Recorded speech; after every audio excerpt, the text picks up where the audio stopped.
the seconds.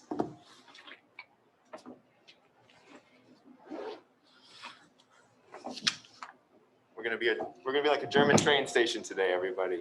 Right on time.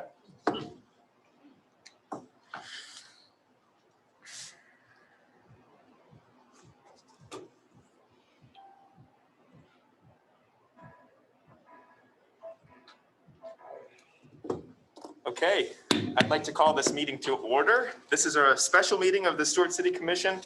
This is a joint meeting of the Community Redevelopment Agency, the Community Redevelopment Board, and the Stuart City Commission. And it is 4:30 p.m. on October 26th. Ms. Lotour, will you call the roll, please? Chairperson Meyer, Here, in person. Vice Chairperson Clark, Eula Clark at 121 Southwest So you don't have to give Flagler. your address? Board Member Bruner, Here. Board Member Matheson, Here. Board Member McDonald, Here. Board Member Kempenny, Here. Board Member Wilson, Chairman Waka, Here. Vice Chairman Ritchie, Board Member James, Board Member Kempenny, Here. Board Member Wilson, Board Member Jacobson, Board Member Lewis. Thank you, Ms. Latour. Since we do have some potentially zooming in, Mr. Dias, do you need to read the statement into the record? No, sir. Okay. Please join me and stand for the Pledge of Allegiance.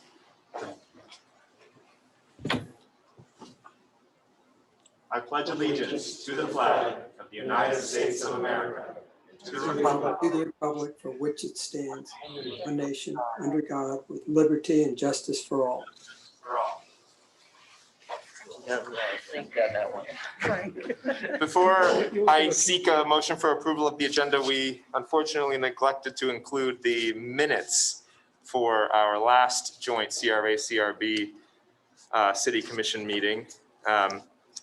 If whoever would make the motion to approve the agenda would incorporate the minutes into that. I'll move a second. And is the minutes available for us to see? The minutes are No. here in hard copy. Does everybody have a copy, sir? I don't believe they have been distributed to you hard copy yet. Could we add that to the next agenda? Ron, the only reason she asked to approve these minutes is because the way the CRB agendas work is the next agenda is January. Right. So by the time January comes, no one will remember that meeting. We can amend them if we see, we can get them distributed, can we amend them Yep, if necessary? absolutely.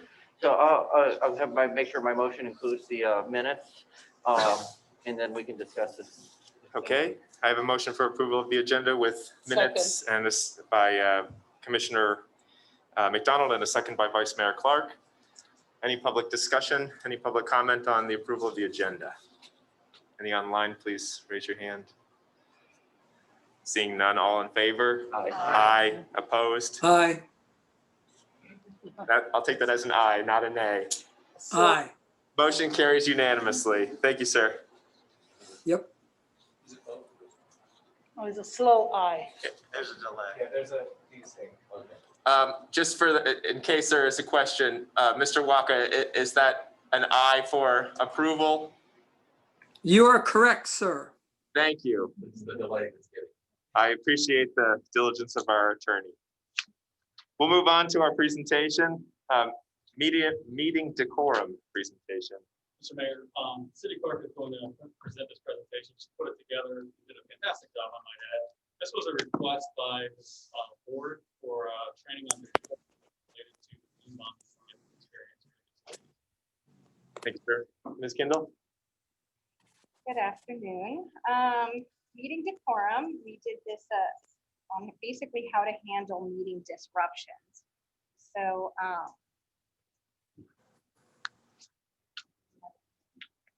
attention to the presentation. This presentation is a review for commissioners and advisory board members, basically because our meetings are all open to the public and we offer public comment. We have our in-person meetings and now we offer Zoom telecommunications.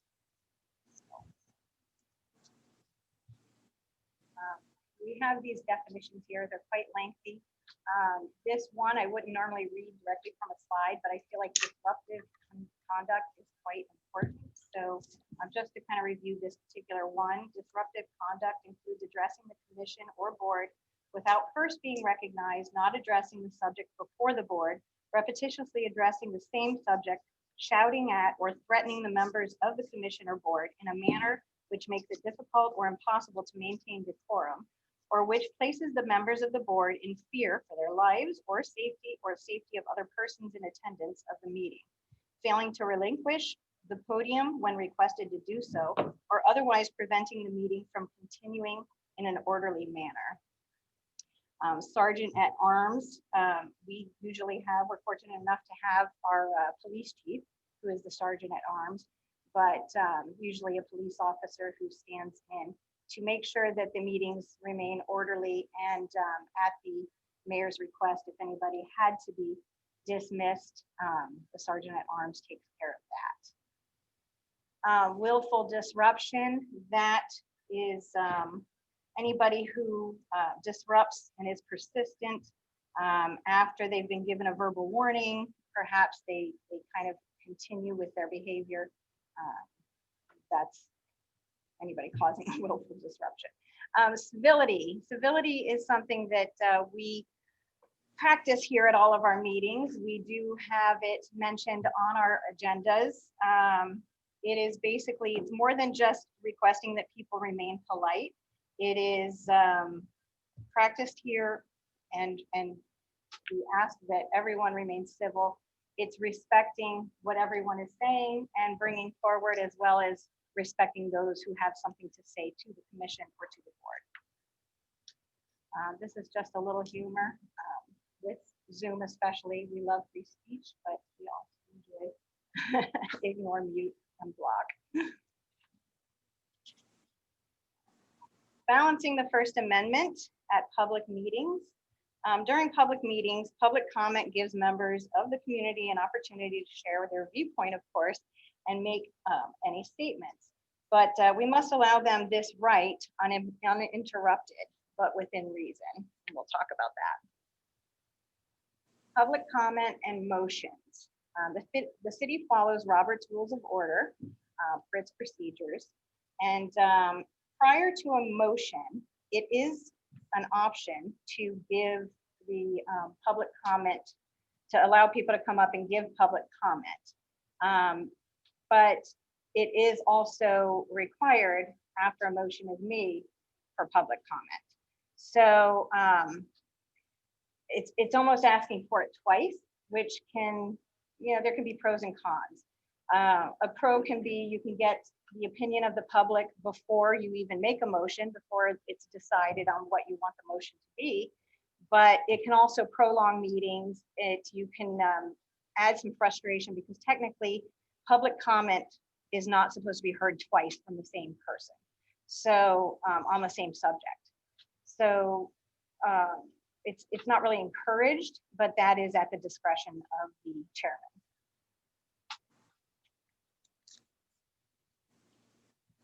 So with public comment, we have some guidelines. We always ask everyone to be consistent. We cannot let one person talk longer because we like what they're saying, and cut someone else off because we don't like what they're saying.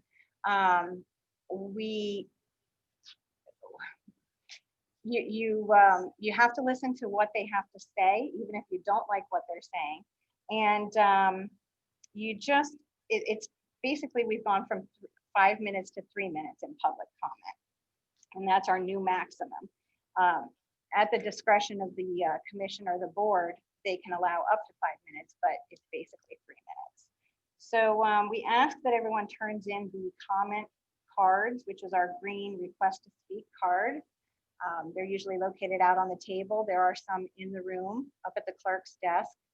If you're in the room and you want to request to speak, we ask that those are turned in advance. It just is a better way of keeping record of who is submitting comment. It keeps the meeting a little more orderly. Comments only. This is not a time to debate or participate in a question or answer exchange. Section 2.5 or 2-5 of the Code of Ordinances amendment of the new ordinance 2450/2020 states this information, and I just wanted to read this little excerpt. It says, "This time is for receipt of public comment, not debate. The commission or the chairperson will not enter into dialogue with citizens. Questions from the commissioners will be for clarification purposes only. Public comment will not be used as a time for the problem solving or reacting to comments made, but rather for hearing the citizens for informational purposes only." So often we've gotten a little lax with public comment, and it becomes a question and answer period or a period for dialogue. Technically, the person has 3 minutes, give their comment. If we want to address that comment, it's done after public comment is over. They sit down, we move on to the next public comment, and then we can address those issues. Ms. Kindle, I have a question. Yeah.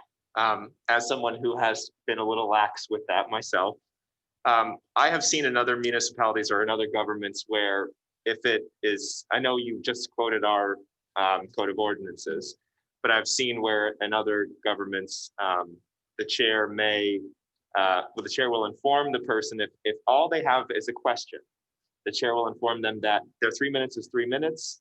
If they choose to ask a question and demand an answer there, that will eat into their 3 minutes. Is that still really going against our, if it's up to the discretion of the chair, that question might be beneficial for the purposes of the discussion or for public knowledge? It is always up to the discretion of the chair. So I would not say that you cannot say, I'll go ahead and answer that question. Right. But same with advisory boards or anyone else. The trap is that once you answer a question, you can't tell the next person that they can't ask a question. Right. But then are you setting up then you must answer the next person? You can't, if you go up on her slide, it says you can't let someone speak longer that's maybe like what they're saying versus someone out. You're treating the audience differently based upon content. Right. And that's a freedom of speech violation. So even if the length is still shortened to 3 minutes, if Once you start answering questions, you're opening the door. okay. Yes, Mr. Chair, public comment means people come to comment. Doesn't mean there's a lecture going on. Doesn't mean they get their questions answered. I wouldn't have a problem if, say, Mortel or Dias could answer a quick question quickly. But once it starts coming from the board, either it's the commission or this board, what happens is we become a diatribe. And I don't think that's the purpose of public comment. Public comment is to let us hear what the public has to say. sure. If they have a question, they can always call up Dias or Mortel or you or anyone else on that board to get our feedback. But I just find it very disconcerting to everyone else in the audience when you start to do that. You Commissioner. being whoever is the chair. Commissioner? I'm gonna agree with Tom and just add just one aspect of things, because he said almost exactly what I was gonna say, but I want to add one thing. There are times that during comment, for example, a PUD, that questions may get raised during the public comment that then during the deliberation of the board may want to address because there may be some real concerns from the public regarding, but those questions are not answered directly during the public comment. Then they get answered between the board during discussion for the purpose of making sure that we get whatever we're working on right. And because sometimes the public sees something that we don't see. Do you agree with that, Tom? 100% agree. Yeah, so I think, so that's just what I was saying, is there are times that it's not that you don't necessarily, you don't ignore the question. Right. It's how you're going about responding to them and dealing with them. Yes, thank you.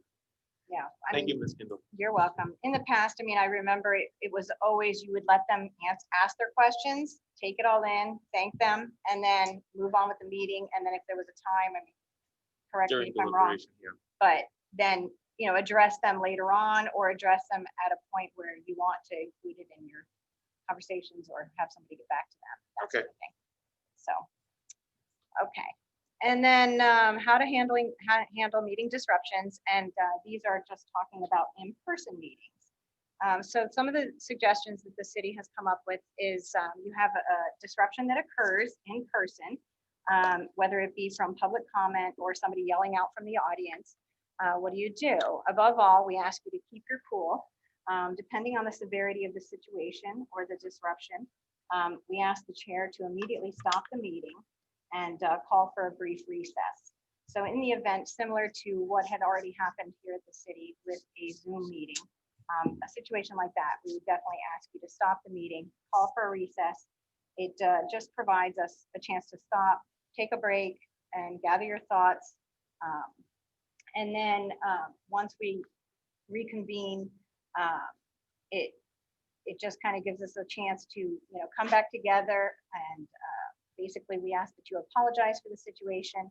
You're not apologizing because it's not the city that caused it. As we know, it's a public meeting, but we're apologizing for the disruption.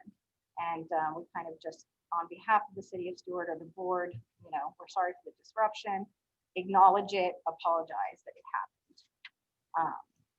And then if bullying, intimidation, or threatening action occurs, we just ask that you politely remind the person, if it's somebody in person, of our civility policy, and if they would save their comments until the end of the meeting. If it progresses, the sergeant at arms may escort the person out. It's all at the discretion of the chairperson, the mayor. And then the sergeant at arms also can take it upon himself to decide whether additional authorities need to be called. Last resort would be to suspend the meeting, or if it's an active threat, of course, call 911. This is a diagram that I found. I thought it was very interesting. Behaviors to actions. In the event that an uncivil behavior takes place, this offers a source for a good general practice. So it kind of gives different risk levels and how to prepare and what actions to take. It's also available in your packet. If you want to take a closer look at that. And then via Zoom, how to handle the disruptions via Zoom. Basically the same thing. It's pretty much the same as if you're in person. Also, we ask that you keep your cool, stop the meeting, calling a brief recess, gives you a chance to gather your thoughts. Address the situation among the fellow board members and the audience. Also, again, apologize for the disruption and any offensive behavior that it may have caused.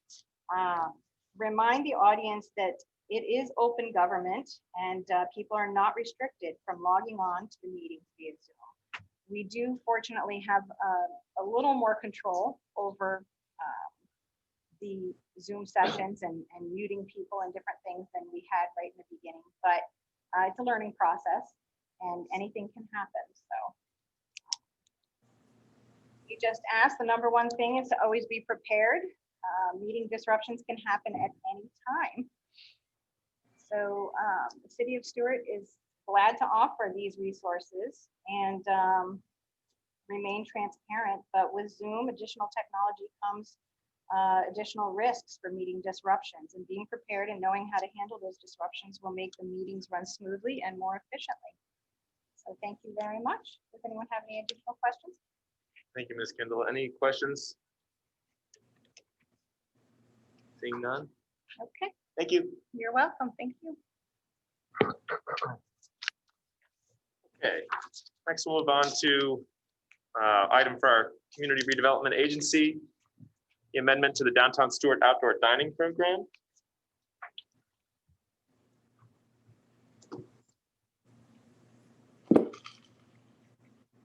Ms. Gandhi Sabdas, whenever you're ready.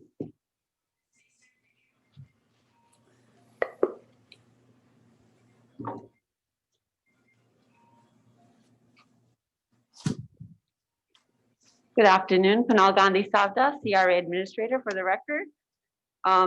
We have 3 items for discussion. First item is the amendment to the outdoor dining program master plan, since it was approved in 2017. This exhibit here shows the existing and proposed outdoor dining area that was approved adjacent to food establishments in downtown. The plan shows that we designated 19 parking spaces for the program, which equates to about 8% of the total available parking spaces at that time between Colorado and St. Lucie Avenue. Currently, we're using 13 parking spaces for the outdoor dining program. The spaces adjacent to Riverwalk, Black Marlin, Tillman's, and Sneaky Tiki, which is shown in like the darker orange, are not being used for outdoor dining, and they're just shown for demonstrative purposes. Those don't get designated until we have a formal license agreement with the business to use the space. Since the master plan was approved, we've completed downtown streetscape project, and we gained additional parking spaces when we completed that project within this dining area. And we expect to gain additional parking spaces, approximately 16 parking spaces, when we complete the Seminole Street alleyway improvement project. So therefore, staff is requesting that we continue to apply the 8% rule, 8% saturation level for the outdoor dining program within the proposed boundary, which will allow us to designate 21 parking spaces for the program. And this is still a net increase in available parking spaces, in downtown. Some of the changes are that we would designate these spaces on first come first served basis, and staff will maintain a waiting list if there are no more available spaces. And the program will be limited to 2 parking spaces per food establishment. The program will allow us to use sidewalk if there's adequate space for outdoor dining area and allow pedestrians to pass by.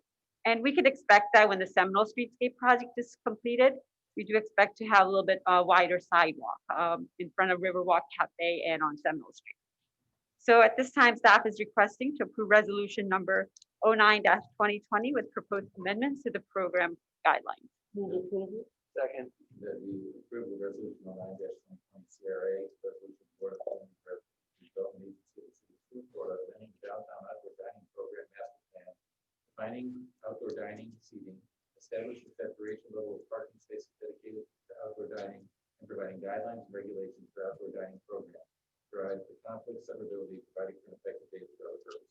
Thank you, Mr. Mortel, and I apologize for forgetting you earlier. I have a motion for approval by Board Member Campenny and a second by Commissioner McDonald.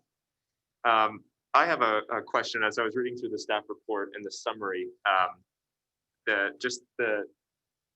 were 2 things. One was that are we suggesting, or you only say that there will be 7 remaining with the 13 that were listed on the map.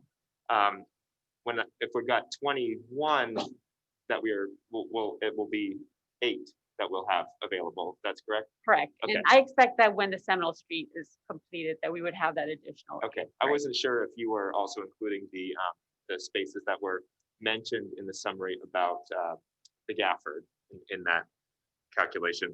And the second question is the 4 red spots that are listed on as they're included in our overall kind of, we assume them to be done, but you say we're still waiting on a finalized agreement with those individual businesses? Right, we can't designate outdoor dining unless we have a license agreement. So they're really just there for demonstrative purposes because they are a food establishment. But we should be just looking at those blue areas because those are the ones we have license agreements with. And then basically we can just remove the red ones and it'll be on first come first served basis. Okay, that's what I wanted. So Yeah. we're not reserving them. We're not reserving it. Great. Yeah, because I don't want to hold other businesses hostage Yeah. if they don't want to take it on. And Yes, you Commissioner? explained just in a little more detail, to require a minimum of 6-foot potted planters at the perimeter of the deck. Is that, what are those requirements? I didn't notice that example license. Yeah, it will be, One 6-foot planters and one 6-foot hedge, is that 6 1-foot planters? it's a 6-foot planter spaced out. So they would provide like conceptual where they show us where the planters are gonna go to provide more green space in downtown. 6 foot tall. 6 foot, 6-foot tall right, planter. right. That was a request for me to be put in there. If you go down off Flagler, you see on the Flagler Street side of Osceola Cafe, they have 2 palm trees that are 6 feet tall in anchor pots. And so as we did the redo of downtown, we lost some areas that have foliage in them. So this would be able to put some of that back in potted plant form where you're not just seeing, that you're seeing some greenery. I like the request, when I read it, it's hard to tell what are we actually requiring. They almost sound like a 6-foot wide. Yeah. Yeah. It's a 6-foot wide planter. It's a planter. Yeah, well, I mean, it's just vague. I'm all for it. I think, the more greenery and the buffer between, you'd rather eat next to a potted planter than the park to car that's right, next to somebody's dining area. But it could maybe be tightened up a little bit, the language. yeah, we'll clarify it in the application. Yes. First of all, I think this project, we approved this initially as a pilot program almost 20 years ago, or 10 years ago, 8 years ago. And it's been widely successful. And to be honest, it surprises me on hot, sunny days, how many people are sitting outside, so I think it's a good thing. I mean, one of the things that because of the changes we made for COVID, allowing, for example, the Gapper, the way they do theirs, and of course it takes up more parking spaces, but I do like the rectangular versus the diagonal. It seems that it just looks like it actually looks nicer is what I guess what I'm getting at. I think it looks better from a streetscape, and I'm not necessarily know if we should make some changes for that because it does take up more spaces, but it does make it easier for the restaurants to put tents up and some other things. But I think even as written, it's a great program that's been widely successful, and I'm surprised that all of the restaurants have not taken advantage of it. Thank you, Commissioner. Yeah, I thought a lot about whether or not it made sense to try to re-envision the shape and quantity as well, but this is, I think, a good temporary solution as we continue to think about a complete redo of the streetscape. So, and then that did bring up another question. Again, in the staff summary that the Gafford was looking at having 2 spaces. Are we proposing to have a limit on how many each individual business could propose? Yeah, so we are limiting it to 2 parking spaces. Okay. Any other questions or comments? Seeing none, before I call a vote, if anyone would like to make a comment, please approach Ms. Kindle and collect a green card. And if you have any online, please raise your hand. Seeing none. Ms. Kindle, will you call the roll, please? Board Member Kempenny, Yes. Board Member McDonald, Yes. Board Member Bruner, Yes. Vice Chairperson Clark, Yes. Chairperson Meyer. Yes, motion carries unanimously. Yeah. Did we get Matheson? Sorry, Board Member Matheson, I apologize. You already voted yes. Yes. Oh, okay. Yes. Thanks, Ms. Kindle. Motion carries unanimously. Thank you very much. Next, we'll move on to the mural matching grant agreement between the CRA and the Dehon Building Investors LLC. Mr. Mortel. Resolution number 11 CRA, the resolution of the redevelopment agency of the city of Stuart, Florida, authorizing the board chair to execute an agreement between the Stuart Community Redevelopment Agency and Dehon Building Investors LLC for a mural matching grant in the amount of $3,000 to install a mural on the exterior eastern wall of the Dehon building, providing effective date, providing conditions for approval, and both of them. Thank you, Mr. Mortel. Ms. Gandhi Savdas. Okay, so this is the application for our mural matching grant program, and the applicant is requesting a mural grant for $3,000. The mural will be painted on the Dehon building, which is located in our historic downtown district. It's located on the corner of Colorado in Osceola, right across from Lorenzo's Italian restaurant. The applicant is proposing to install the mural on the eastern wall of the building, which will be visible from the public right-of-way and the parking lot. The mural will be painted by our local artist, our local young artist, Christopher Vitelli, and it'll highlight one of Martin County's historic building, very popularly known as the House of Refugee on the wall. The artist plans to start painting the mural in November upon approval of the grant application, and expects to be completed by December.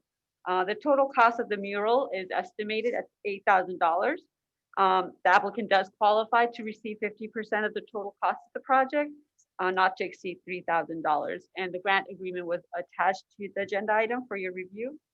We also had Arts Council of Martin County review the proposed mural and compare the cost of a mural. And in the letter, which was provided in the agenda item, the Arts Council did state that the mural are typically priced with a per square foot cost. And for this mural, the square foot cost is $6.70, which is comparable to the average fee that other local artist charges.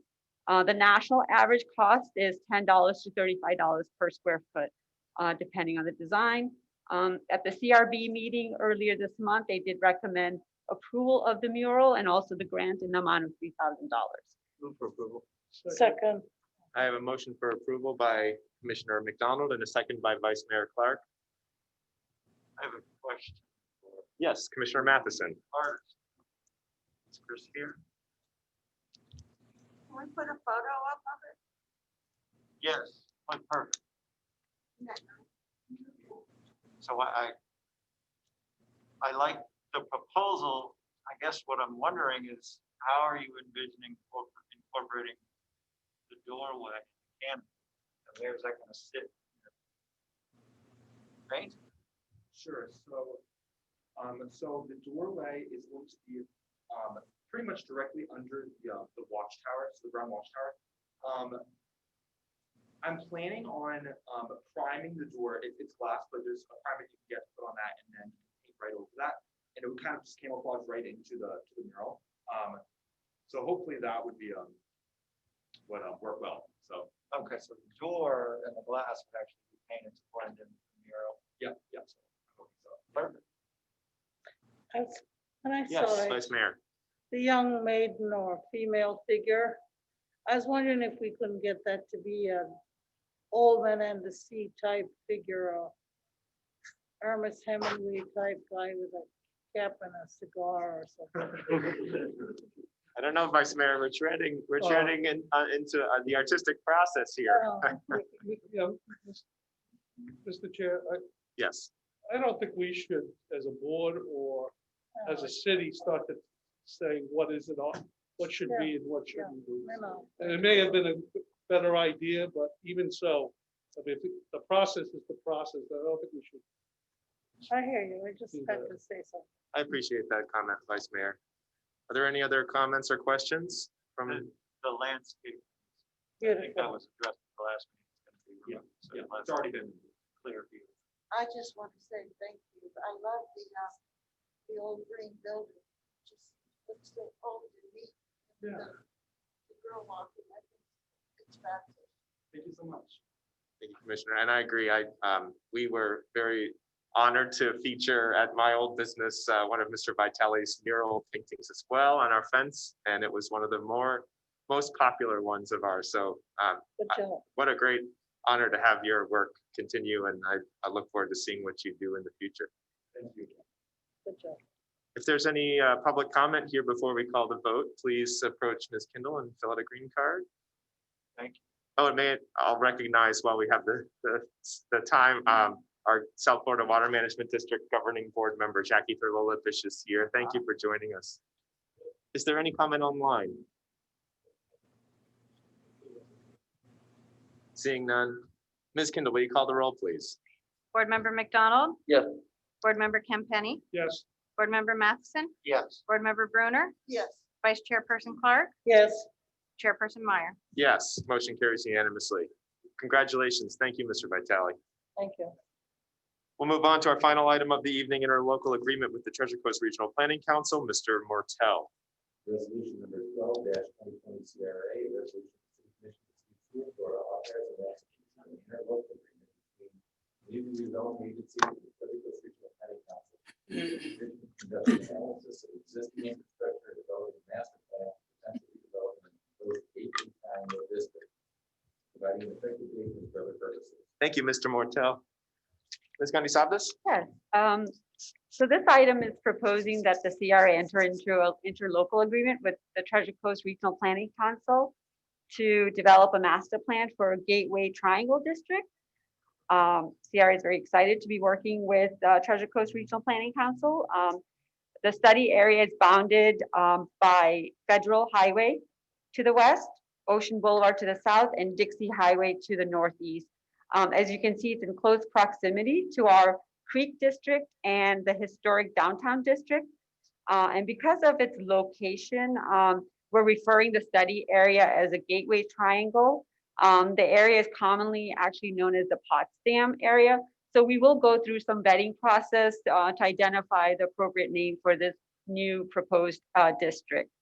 And also as part of the master plan, we'll be looking at the existing conditions in this area and develop a master plan identifying street sections like streetscape improvements that we can do in this area, pedestrian connectivity to our other districts, parking mitigation for any new and redevelopment projects, create design standards to allow future development and redevelopment in this area.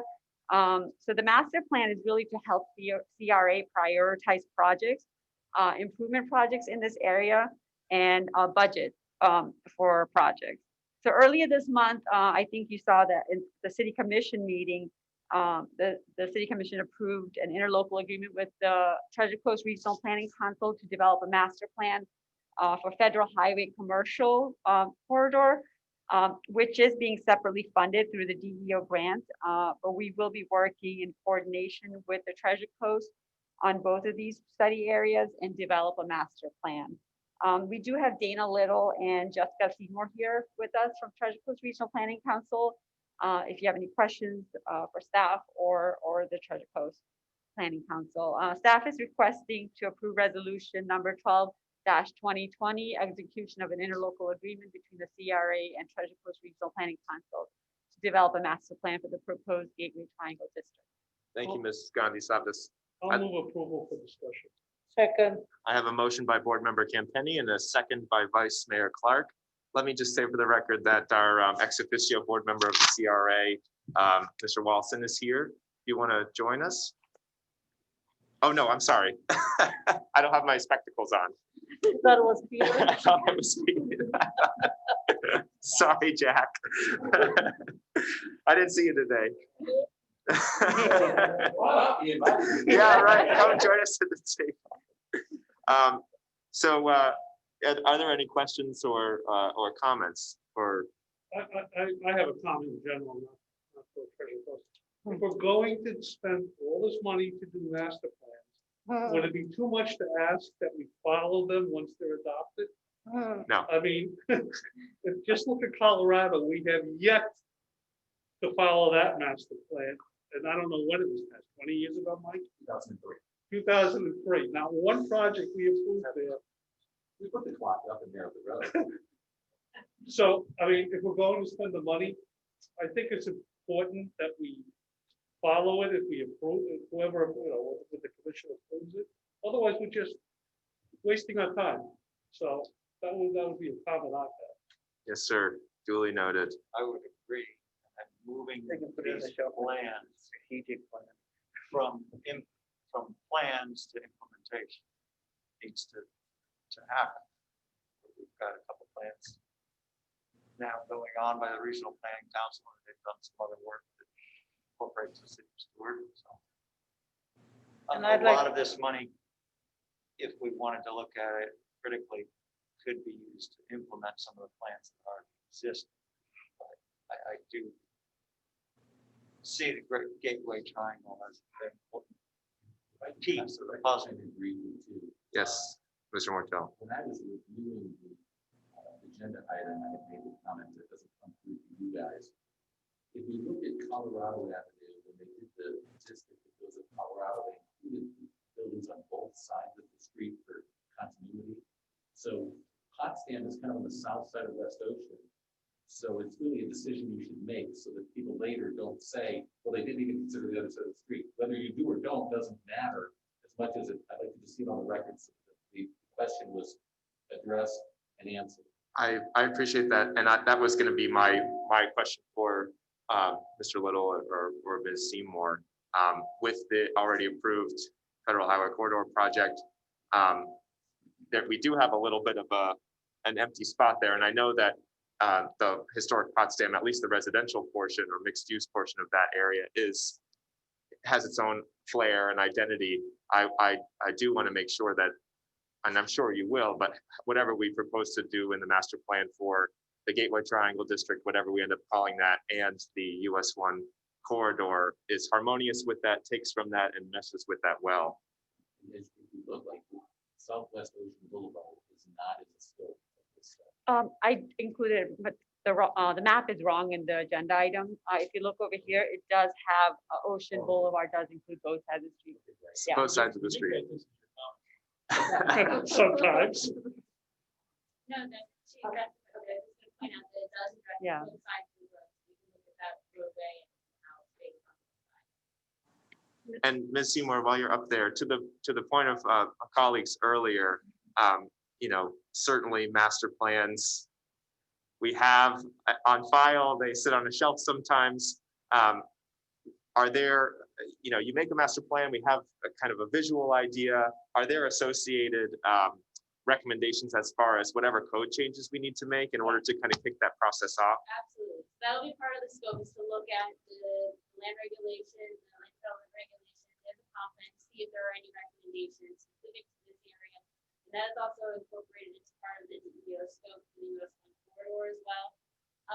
And to reference to those master plans and the studies that the CRA has already done, this is an opportunity to pull those existing works and pull the resources together, update them, refresh them if they need it, echo some of the same sentiments if necessary, reinforce those same studies and build upon them some more specificity. Thank you, Ms. Seymour. Mr. Mayor, Yes. I think Mr. Martell just went back in history to 2003. He mentioned something about 2003. I know that also at the time, East Stuart had a charrette, but they were not a part of the official CRA boundary. That probably came four years ago or so. We changed the boundary. That has a plan that's sitting on the shelf.